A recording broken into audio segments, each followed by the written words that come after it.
नैब ने आज मरियम नवाज की पेशी मुलतवी कर दी। पेशी की नई तारीख का ऐलान बाद में मुनासिब वक्त पर किया जाएगा।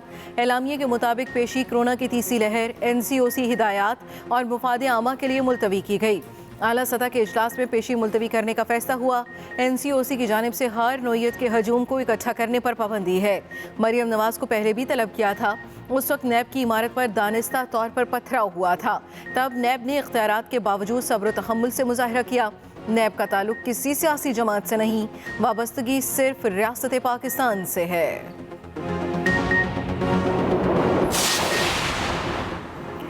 अब नैब के लिए आसान शिकार नहीं बनूंगी। नैब ने जितना इंतकाम लेना था ले लिया, अब इनके इंतकाम का दौर गुजर गया। मरियम नवाज के ताबड़तोड़ लफ्ज़ी वार, कहा जुल्म मिटने के दिन आ गए, अब हिसाब की बारी है। कोरोना की वजह से पेशी मुलतवी की गई तो वज़ीर आज़म ने इजलास क्यों किया? वहाँ SOPs की खिलाफ वर्जी नहीं हुई क्या? नैब के पीछे असल चेहरा इमरान खान का है। नैब और जेलों से नहीं डरती। नैब के पास सबूत होते तो बयानबाजी का इल्ज़ाम ना लगाता। नैब को मुखालिफिन के खिलाफ इंतकाम के लिए इस्तेमाल किया जाता है।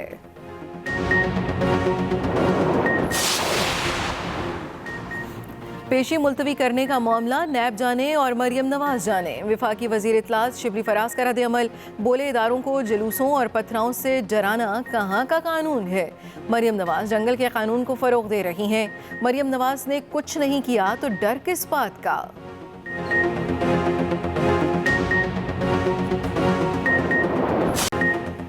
मरियम नवाज की नैब पेशी पर कानून की हुक्मरानी पर समझौता नहीं हो सकता। वज़ीर आज़म इमरान खान का वाज़े और दो टोक मौक़िफ़, हुकूमत का अमन अमान की सूरत हाल बरकरार रखने के लिए तमाम इक़दामात उठाने का फ़ैसला। इमरान खान ने कहा, इदारे बुलाएं तो जुलूस लेकर जाना नाकाबिले क़बूल है। रूल ऑफ लॉ को हर सूरत बरकरार रखना होगा। कानून का एहतराम सब पर लाजिम है। जिस मुल्क में कानून की हुक्मरानी और आइन की बालादस्ती ना हो, वो कैसे आगे बढ़ सकता है? मुल्क में जंगल का कानून नहीं हो सकता।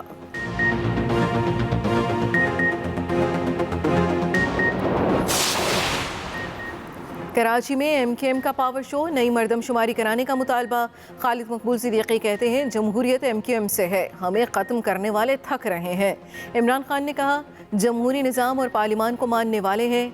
ऐसा किसी जमात के कारकुनों के साथ नहीं हुआ जो हमारे साथ किया गया। वसीम अख्तर बोले, हमारी शराफत को कमज़ोरी ना समझा जाए। फैसल सब्ज़वारी ने कहा, जाली डोमिसाइल की बुनियाद पर शहरी सिंध के बच्चों को नौकरियां छीन ली गईं। यौम तासीस पर होने वाले जलसे के अख्ताम पर आतिशबाजी का भी मुजाहरा किया गया।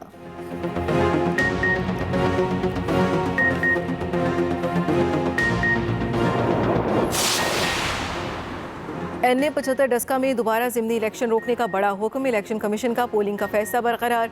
सुप्रीम कोर्ट ने 10 अप्रैल का री पोलिंग का फैसला मुलतवी कर दिया। तहरीक इंसाफ ने सुप्रीम कोर्ट के फैसले को अपनी फतह करार दे दिया। सूबाई मुआविन खुसूसी फिरदौस आशिक अमान कहती हैं, सुप्रीम कोर्ट के फैसले से नून लीग के झूठे बयानिए को शिकस्त हुई। सुप्रीम कोर्ट के शुक्रगुजार हैं, तस्वीर का दूसरा रुख दिखाने से मुतल्लिक अपनी आईनी जिम्मेदारी पूरी की।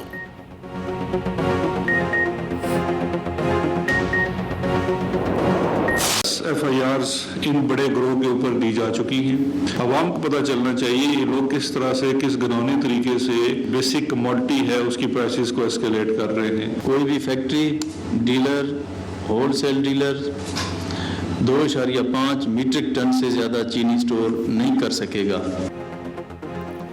चीनी माफिया को लगाम डालने के लिए पंजाब हुकूमत का बड़ा फैसला, सिर्फ रजिस्टर्ड डीलर ही चीनी बेच सकेगा। मुशीर दाखिला शहजाद अकबर कहते हैं, जिस ग्रोह को पकड़ा उसके लिए माफिया लफ्ज़ भी बहुत छोटा है। चीनी स्कैंडल में मुलव्वस 10 बड़ी शख्सियात पर मुकदमा दर्ज किए जा चुके हैं। माफिया चीनी की कीमतों में अपनी मर्जी से इजाफा करते हैं। ज़ख़ीरा अंदोज़ रमज़ान से पहले चीनी के रेट बढ़ाना चाहते थे। वज़ीर पंजाब उस्मान बुज़दार बोले, चीनी की पैदावार और तहसील के निज़ाम को कंट्रोल किया जाएगा। डीलर को सिर्फ हुकूमत की मुकर्ररा करता हद तक चीनी स्टोर करने का इख्तियार होगा। इशाए खुरनोश पर सट्टाबाजी करने वालों के खिलाफ भरपूर कार्रवाई होगी।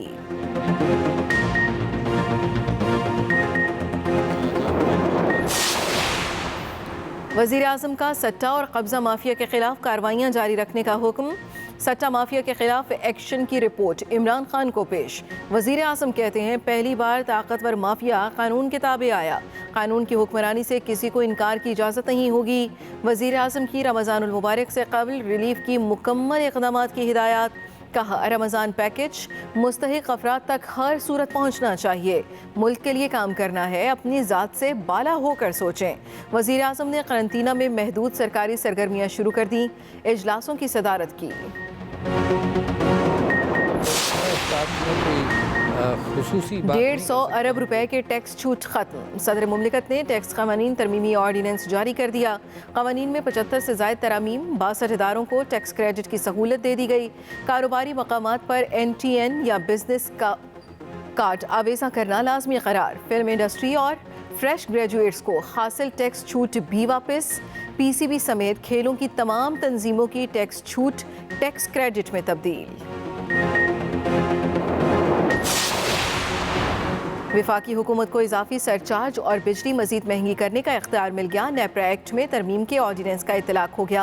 हुकूमत को ₹1.40 फी यूनिट तक सरचार्ज लगाने का इख्तियार मिल गया। हुकूमत आइंदा 2 साल में बिजली ₹5.5 तक महंगी कर सकेगी। 10% सरचार्ज लगा सकेगी। आवाम पर सरचार्ज की मद में 150 अरब रुपए का इजाफी बोझ पड़ेगा।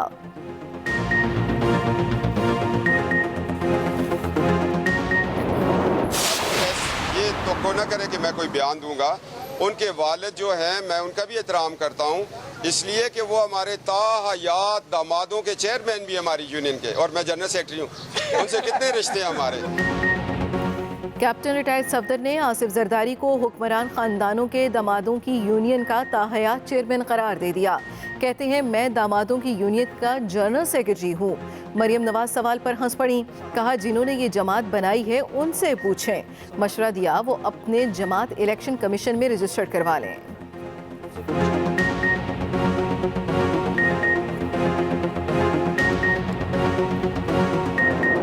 मंजिल एक आवाज, पाकिस्तान जिंदाबाद। फिजाएं नाराए तकबीर अल्लाहू अकबर से गूंज उठीं। इस्लामाबाद में यौम पाकिस्तान पर मुसल्लह अफवाज की पुरवकार और शानदार परेड, भरपूर अस्करी क़ुव्वत का मुजाहिरा, लड़ाका तैयारों की घन गरज।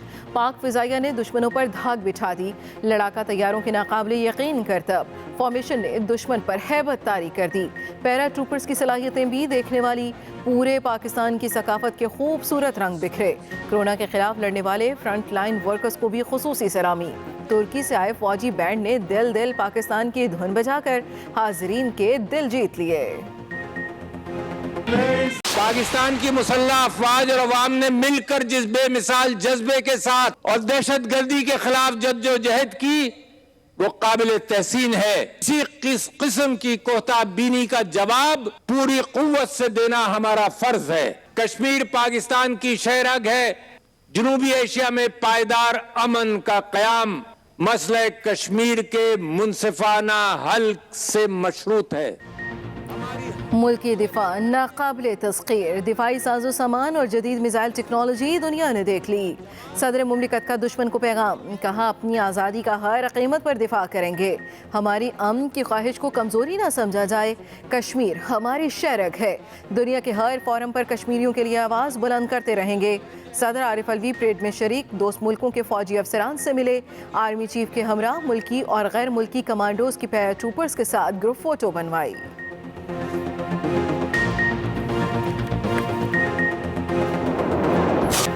कोरोना हर गुजरते दिन के साथ मुहलिक। एक दिन में मजीद 63 अमवात, 3946 नए केसेस। मस्बत केसेस की शरह 10% से तजावुज़ कर गई। 50 साल की उम्र के अफराद की वैक्सीनेशन का अमल अप्रैल में शुरू होगा।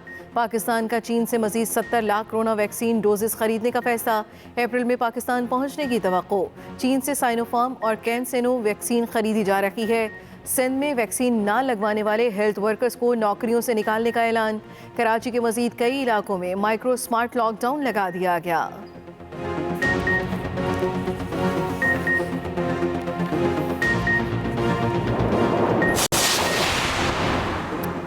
पाकिस्तान टेलीविजन की पहली खातून अनाउंसर और ड्रामा आर्टिस्ट कमल नसीर इंतकाल कर गईं। कमल नसीर रेडियो पाकिस्तान शोबा खबर के साथ मुंसलिक रहीं।